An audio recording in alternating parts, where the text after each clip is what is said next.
Welcome. My name is Marlen Rangel.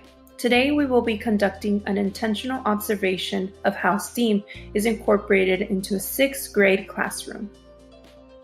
The following are advantages of adding STEAM into our classroom: opportunities for meaningful collaboration, students work in teams, engage in thoughtful dialogue, exchange ideas, increase application of learning, and more hands-on experimental learning occurs. Some of the barriers of adding STEAM to our classroom are space, resources, finances, and student skills.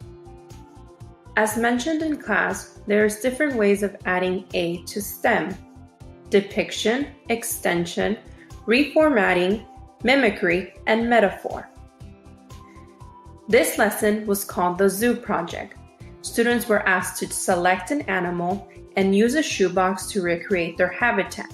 Students were given the liberty to choose any materials to use in their project.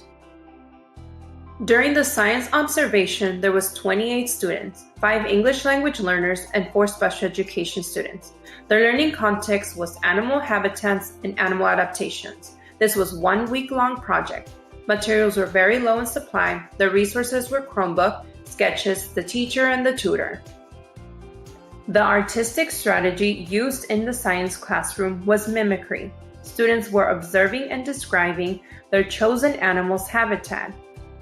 The positive impact of the lesson and the students' learning was evident through their student work as well as the knowledge that they had acquired during the process of creating their product.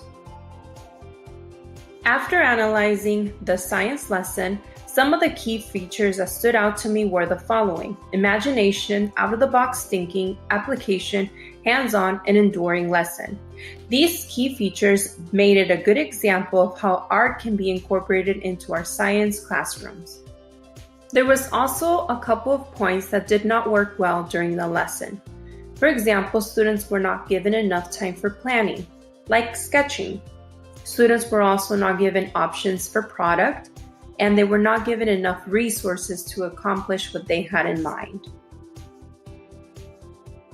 Why not take advantage of students' preferred learning styles and integrate the visual arts into the curriculum? It is a great way of sparking students' imagination and helping students innovate through hands-on work. They are applying creative thinking, problem-solving skills, and generating ideas in groups or individually.